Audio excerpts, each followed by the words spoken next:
Democratic मतलब होता है लोकतंत्र। लोकतंत्र मतलब आजादी, सबको अपनी बात कहने की आजादी, सबको अपने अधिकार लेने की आजादी, सबको अपने अधिकार से संवैधानिक तरीके से चुनाव लड़ने की आजादी, और सबको बराबरी का अधिकार, उसको डेमोक्रेटिक, उसको लोकतांत्रिक व्यवस्था का हिस्सा कहा जाता है। तो इसीलिए हमने कहा कि हमने बनाया जरूर है, लेकिन जैसे जैसे लोग आकर के, वो डिप्राइव क्लास के लोग आके, वो वर्किंग क्लास के लोग आकर के, वो जब जैसे जैसे जो मेहनत करेगा वैसे वैसे वो इस कमेटी में आकर के इसको लीड करेगा। भैया हमारा एक ही सिद्धांत है कि कमाने वाला खाएगा और लूटने वाला जाएगा। ये हमारा सिद्धांत है। जो मेहनत करता है उसको मिलना चाहिए। और इसी तरीके से आज जिस तरीके से एकता बन रही है पूरी दिल्ली में, जिस तरीके से हमारे पूरे एमसीडी में, तमाम समाज में ये मूवमेंट चल रहा है, ये मुस्लिम समुदाय में भी इस तरह के समर्थन आ रहे हैं। डॉक्टर इजाज अली साहब अभी आने वाले हैं 2-4 दिन में पटना से, वो उन्होंने हमें पहले भी समर्थन दिया था। अब प्रॉपर प्रेस कॉन्फ्रेंस करके वो हमें हमारे इस मूवमेंट को समर्थन करेंगे। कल उनसे बात हुई है और वो चलाते हैं यूनाइटेड दलित मुस्लिम यूनाइटेड फ्रंट चलाते हैं। बहुत बड़ा फ्रंट है उनका पूरे भारत में। वो फ्रंट हमें समर्थन करने जा रहा है। उनके साथ बहुत काम है। डॉक्टर इजाज अली साहब और पूर्व राज्यसभा सांसद रहे वो, और पटना, और डॉक्टर हैं, खुद नाम के डॉक्टर, वैसे भी डॉक्टर हैं, वो सर्जन वगैरह भी हैं। वो लोगों की मदद करते हैं, अपनी डिस्पेंसरी भी चलाते हैं। हम उनके साथ होंगे तो वो आएंगे, सब साथी आएंगे। तो अभी मैं साथी, इससे पहले मैं अपनी बात पे आऊँगा, लेकिन हमारे जो संजू आज की अध्यक्षता कर रहे हैं, संजय चौहान साहब, ये हमारे युवा साथी हैं। जितने भी हमारे सातों कैंडिडेट हैं वो सीधे जो भी चुनाव का जो भी कार्यक्रम और जो टीमें बनेंगी, क्योंकि टीमें 2 तरीके से बनेंगी। एक तो हमने सारे कैंडिडेटों से अपील करी है कि भाई अपने मिनिमम 20 लोगों की अपने इलाकों की लिस्ट दें नाम के साथ।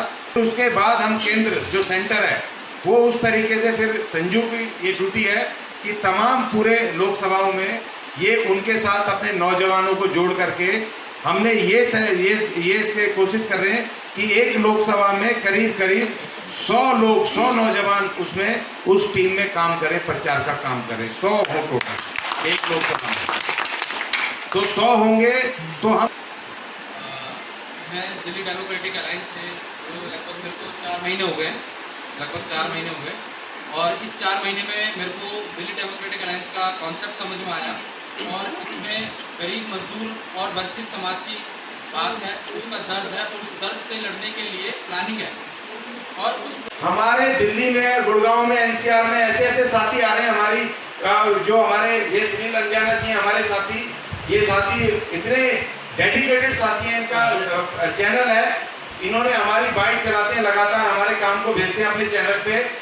इनके चैनल के माध्यम से 10 ऐसे केस आए हैं जो बड़ी जमीनें, हमारे SC/ST की, अल्पसंख्यक की जमीनें दबंगों ने जबरदस्ती घेर रखी है, करोड़ों रुपए की जमीन। हमने उन जमीनों को भी वापस लेने का हमने लड़ाई शुरू कर दी है। 5 वकीलों की कमेटी बनाई और हमने कहा कि आप इनके फिर केस करो, इनकी जमीनें छिनवाओ। ये भी DD अलायंस ने कर दिया है, ये आपको उसका बेनिफिट मिलेगा। तो हमने पूरी तरीके से घेराबंदी कर दी है। आपका काम सिर्फ इतना है कि अपने इलाके की जनता तक पहुंचना। देखो, हमने बार कहा कि हम एक्सेप्ट ले रहे हैं। 11 लोग आपकी टीम, आप 11 हो, एक कैंडिडेट मतलब है कि आप इंडियन टीम हो, 11 आदमी आप लड़ रहे हो मैदान में। लेकिन आप ये ध्यान रखना कि पैवेलियन में बैठा है एक्सेप्ट ले, जैसे 11वां आदमी अगर कोई घायल हुआ तो 11 पूरे कर देंगे, कम नहीं होने देंगे। ध्यान रखना है, 11 बंदे पूरे हो जाएंगे, कम नहीं होगा, गिरने नहीं देंगे। ये हमारा वादा है, क्योंकि ये मूवमेंट है, ये एक राजनीतिक मूवमेंट है और इसको हमें अपनी सत्ता दिलानी है। तो जिन साथियों के जो सवाल है, कानूनी रूप से केस जीत करके उनको न्याय दिलाया है, वो तब भी वो सब चीजें भी हम इसमें डाल रहे हैं कि हम ऐसे ही नहीं आगे आपके बीच में वोट मांगने कि हम आज आगे खड़े हो गए जी, चुनाव है जी, हमें वोट डाल दो, हम भी कैंडिडेट आ गए। हम ये कह रहे हैं पिछले 30 वर्षों से लगातार तुम्हारे लिए काम कर रहे हैं, और बिना कुछ होते हुए, एक गली का प्रधान भी नहीं है हम, तब भी हमने तुम्हें बड़े न्याय दिलवा दिए। अगर तुम हमारे कैंडिडेटों को जिता के पावर दे दोगे तो समझो कितना हम तुम्हें न्याय दिलवाएंगे, ये हम कह रहे हैं आपको। तो हम लोगों को ये नहीं समझना चाहिए कि आज चुनाव आ गए तो हम भी कुएं की मेढक की तरह निकल के हम कह रहे हैं जी हमारे ये कैंडिडेट है, इनको जिता दो। तो ये आपके लिए प्लस पॉइंट होगा।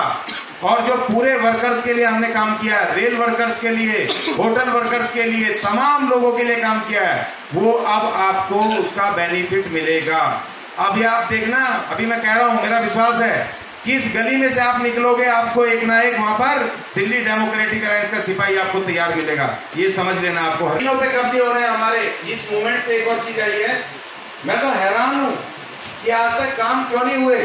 हमारे दिल्ली में, गुड़गांव में, एनसीआर में ऐसे ऐसे साथी आ रहे हैं हमारी, जो हमारे ये सुनील अंजाना जी हमारे साथी, ये साथी इतने डेडिकेटेड साथी हैं, इनका चैनल है, इन्होंने हमारी बाइट चलाते हैं लगातार, हमारे काम को भेजते हैं अपने चैनल पे।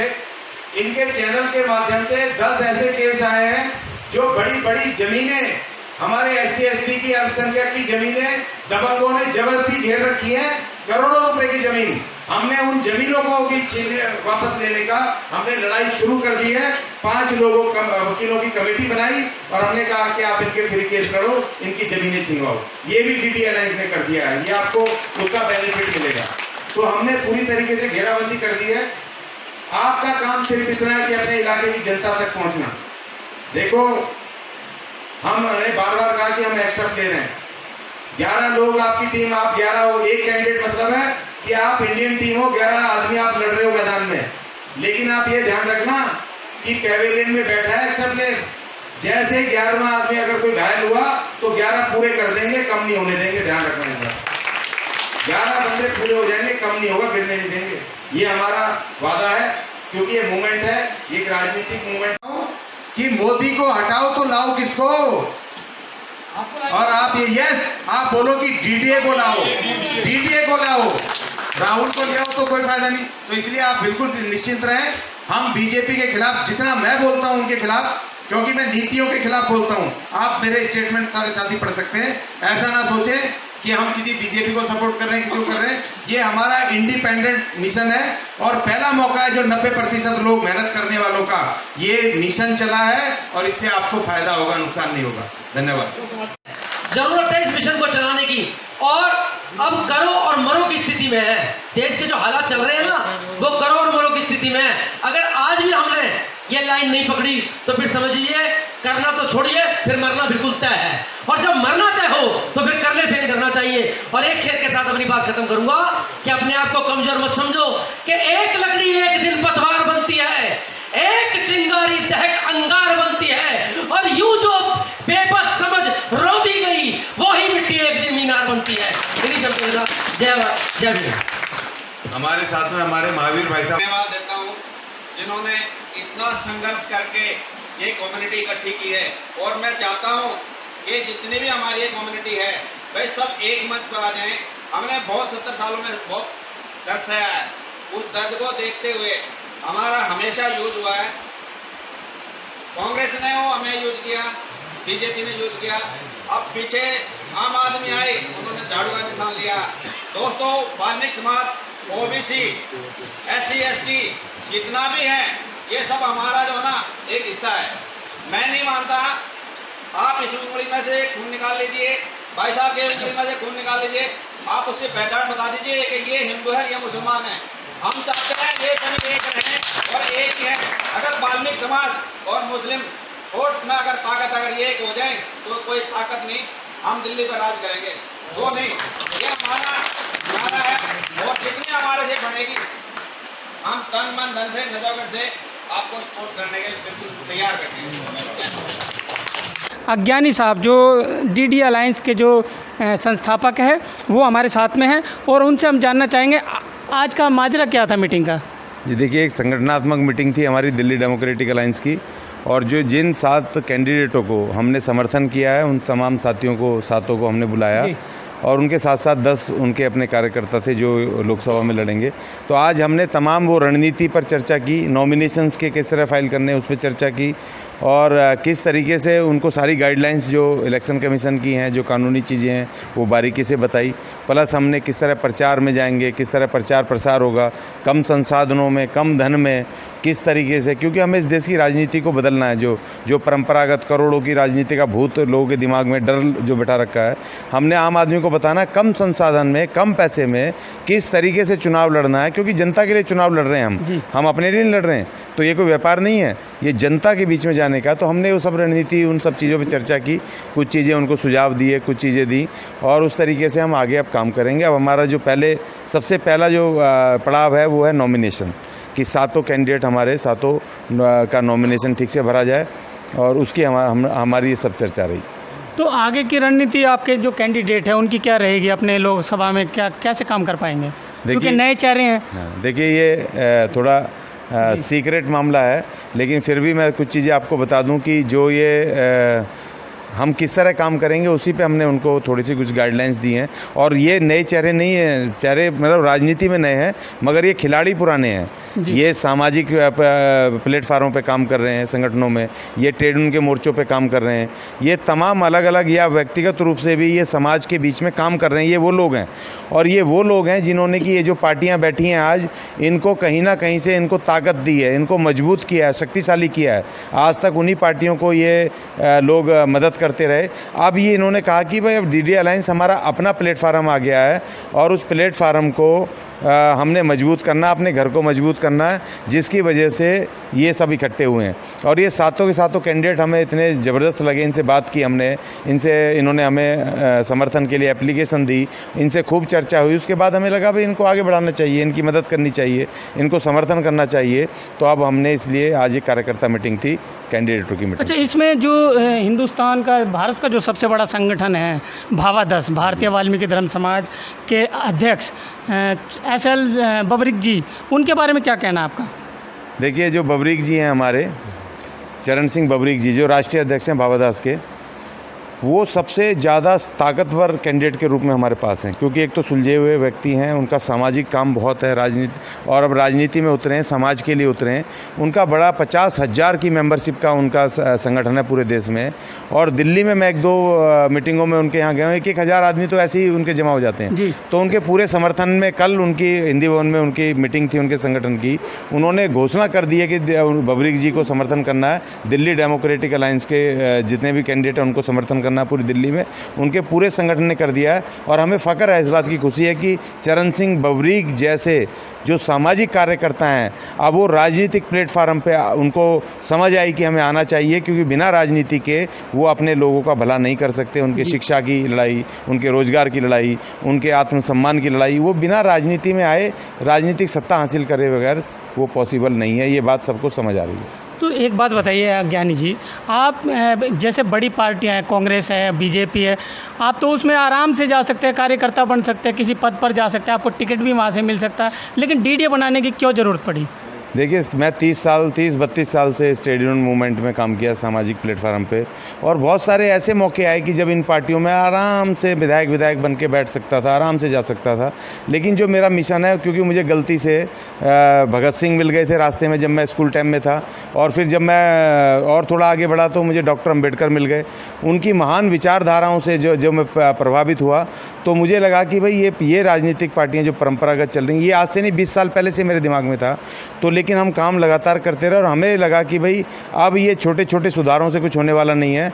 अब जो मेहनत कशों की, अब खुद जो डिप्राइव क्लासेस हैं, अब उनको सत्ता अपने हाथ में लेनी पड़ेगी, क्योंकि वोट उनका है। 90% लोग वो हैं जो मेहनत करने वाले हैं, और जो 10% शोषणकारी हैं, दोनों सारी पार्टियों में, वो सत्ता में आ जाते हैं इनको बेवकूफ़ बना के, धर्म के नाम पर, जाति के नाम पर, या किसी और नाम पर ये आ जाते हैं मैदान में, और लोग इन्हीं को वोट कर देते हैं, और फिर 5 साल हम रोते रहते हैं। तो अब 70 साल का जो अनुभव है, उस अनुभव को हटा करके हमने कहा कि भैया अब दिल्ली डेमोक्रेटिक अलायंस बनाया जाए, एक ऐसा खुला मंच, ऐसा गठबंधन प्रबंधन जो राजनीतिक पार्टियों का ना होकर के सामाजिक संगठनों का है, जो इंडिपेंडेंट ट्रेड यूनियंस का है और उन लोगों का है कि जो अलग अलग अपने व्यक्तिगत रूप पर समाज के बीच में काम कर रहे थे, उन सबको हमने इकट्ठा किया और अब हम आगे बढ़ रहे हैं। और हमें खुशी इस बात की है कि अभी मुस्लिम समाज हमारे बीच में, जो मुस्लिम समाज है वो भारी संख्या में, भारी तादाद में हमारे साथ आ रहे हैं, जिसका जीता जागता नमूना आपके साथ हमारे सेंट्रल कमेटी में अभी जो कांग्रेस छोड़ करके जफ़र सैफ़ी साहब हमारे बीच में आए हैं और हमारे साथ में हमारे हाजी सैफ़ी साहब हैं जो हमारे बीच में आए हैं। तो हाजी हाँ, तो ये साथी ये आम आदमी पार्टी छोड़ के आए हाजी साहब और हमारे जफ़र साहब कांग्रेस छोड़ के आए। तो ये हमारे लिए डे टू डे ऊर्जा मिल रही है। और पीछे हमारे जैना साहब खड़े हैं, सुरेश जैना जी, ये तो RSS के एक कद्दावर नेता थे जो छोड़ करके हमारे बीच में आए। तो हमें ये खुशी मिल रही है कि बीजेपी का, आम आदमी और कांग्रेस तीनों के कद्दावर नेता आज हमारे बीच में आ रहे हैं। हमें बड़ी खुशी। युवा नेता संजू चौहान जी हैं। सर, क्या आपको कैसा लग रहा है, DDA क्या भारी भरकम एक पार्टी बनने वाली है?